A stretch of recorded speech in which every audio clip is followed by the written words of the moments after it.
Forget about the Montreal Screwjob. Tonight we witnessed the Glasgow Drewjob as once again Drew McIntyre gets robbed at Clash at the Castle. Welcome back, guys, to Fog Wrestling. Cannot quite believe it. What a horrible 24 hours for Scotland. Last night we kick off the Euros. We lose 5-1 to Germany. We get absolutely annihilated. And then tonight, Drew McIntyre's nuts get annihilated when CM Punk kicks him low. Damian Priest hits a big choke slam and he picks up the 1, 2, 3 and ruins Drew McIntyre's chances of regaining that championship in front of his home country, in front of his home fans. I mean, you can't make this shit up. CM Punk, what an arsehole. Might be one of my favourites, but right now, Phil, Mr. Phil Brooks, I want to boot you in the nuts. But anyway, we'll talk about the show. Why can't this guy win the belt? I don't get it, man. Did he do something? Is he getting punished? Did he sleep with Stephanie? And now Triple H is taking it out on Drew McIntyre. No idea what's happening. But for some reason, Drew just cannot seem to get over the line. And even when he does win the title, he loses it within 6 minutes. You know, it's just been a disaster. But sooner or later, Drew McIntyre will get the championship, but it's not going to be tonight. It's not going to be at Clash at the Castle. Damian Priest might be a transitional champion, but that transition didn't happen tonight. So we will see what happens there in the future. But, I mean, when you think about it, we know that Triple H loves these long title reigns. Probably means that Cody and Damian are going to be guaranteed to be champions probably towards the end of the year, if not 2025. So, I mean, it would have been good for Drew to win tonight, but I always had that feeling that he wasn't going to do it. And I knew CM Punk, I knew it. He was in Glasgow buying a Celtic shirt. Judgment Day band. It was almost set up perfectly for CM Punk to be the one to help Damian Priest, for him to be the one to once again screw Drew, and that is exactly what happened. But we'll talk more about that match at the end. We're going to go from the beginning of the show to the end of the show. We start with the I Quit match. Cody Rhodes taking on AJ Styles. I thought this match was really good. Probably the match of the night in terms of just like match quality, I would say that. Cody took a beating at the beginning. AJ Styles did pretty much everything he physically could to Cody. Handcuffed him and everything, busted him open, beat him with all sorts of weapons, gave him a really big beat down. But then Cody's mother's got involved, and you're like, what is the point? You know, she's acting as if AJ Styles is all talk. No, AJ Styles is bludgeoning your son in the ring. AJ Styles is putting a beating on Cody. I mean, why are you not upset? Why are you not emotional? It just seemed weird. I don't get it why they included her, but whatever, they include her. It's not the first time she's been included. Probably won't be the last time she is included. Then she slaps, very weak slaps, might I add, AJ Styles 3 times. I mean, if you do it once, that's enough. If one good slap's better than 3 pathetic ones, but whatever. AJ then goes for a phenomenal forearm with a chain wrapped around his forearm, but he gets hit with a chair, falls off the top rope and lands through a table. This turns the match in Cody's favour.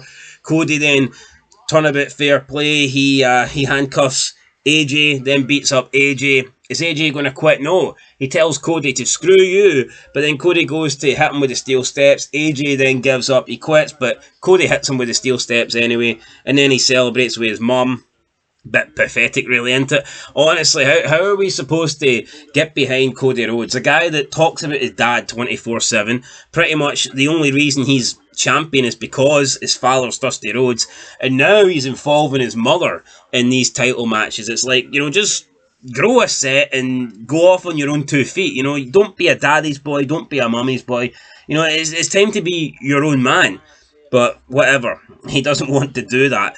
And then Solo Sikoa comes out, and it's like, Jesus Christ, do we really want Solo Sikoa versus Cody Rhodes at SummerSlam? The bootleg Bloodline are beating down Cody. Out comes Randy and Kevin Owens to make the save. The Bloodline run away. I mean, the match was good, but I would have not had the Bloodline come out. To me, that put a dampener on it. I mean, it's different if you've got Roman Reigns, but I mean, Jesus Christ, Solo Sikoa. This new Bloodline absolutely sucked. But here, Good match. I just would have preferred Cody's mother not to be involved, but it is what it is. AJ Styles, unfortunately, didn't get the job done tonight. But I would rather see AJ versus Cody free than see Cody versus Solo Sikoa, my opinion. We move into the tag team title match then. Up next, we had Bianca Belair, Jade Cargill defending their belts. Jade Cargill went for some sort of springboard when she got tagged in, completely made an ass of it, and then the ending of the match was very botchy, and it looked really bad, to be honest. The Unholy Union won. It does feel like the sympathy vote, you know, these two women have been going nowhere. All of a sudden, we have Clash at the Castle in Scotland, and they get shoehorned into the match, and then they take it one step further, and they actually give them the belts. Maybe it's a case of Triple H didn't want everybody from Scotland to lose at Clash at the Castle, but here's the reality. There's only one person that the people of Scotland really wanted to win anyway, and that's Drew McIntyre. I mean, I don't think anybody would have gave a shit if Piper Niven and the Unholy Union lost, as long as Drew McIntyre won. I personally wouldn't have gave a shit. I didn't even want Piper Niven and the Unholy Union on the card. For me, it was all about Drew, but I guess this is their way of trying to get one Scottish person to win. And it was the wrong person. So we got the Unholy Union, and they celebrate with the titles, and they've got flowers. But didn't they have like a forgettable run like not that long ago? That might have been with the NXT Women's Tag Team titles, but let's be honest, they've got about the same sort of prestige anyway. I mean, the NXT Women's Tag Team titles hold about as much glory. Well, they did. They don't exist anymore, but they were about as important as the WWE ones anyway. So, I mean, whatever. We have that match. Then we get Chad Gable versus Sami Zayn. I mean, it's just rinse and repeat, really, isn't it? I mean, it was an okay match, but it was the same story with the same winner. Nothing new. Oh, Chad Gable needs the help of the Alpha Academy, but they're not helping him. Maxine gets hurt. Is Otis going to break? Is he going to snap? Is he going to finally take out on Chad Gable? Is he going to take out on Sami Zayn? No, he's going to carry Maxine to the back. This led an opening for Sami Zayn. Haluva kick, 1, 2, 3. Remains champion. There was also a spot where Sami Zayn went for like a reverse dragon suplex, and Chad Gable landed right on the top of his head. Could have been a nasty injury, but hopefully he's alright. But I mean, when you see that, it's never a good look, so maybe not do that move against Sami Zayn. How about that one? But yeah, we get Sami Zayn as the winner. Just didn't really care, didn't impress me. That don't impress me much, you know. It didn't, you know, so whatever. We then go into the Bayley Piper Niven match, and I mean, this was just a shit show. You had Chelsea Green in a nice wee kilt, which was pretty good. What else did you have? Well, that was it, really. Bayley hits a Bayley to belly off the top rope. That doesn't get the job done. Piper Niven hits her, like, sit-out Piper drive or whatever. Taka Michinoku drive or whatever he was. I keep butchering Japanese names. Taka Michinoku hits that driver.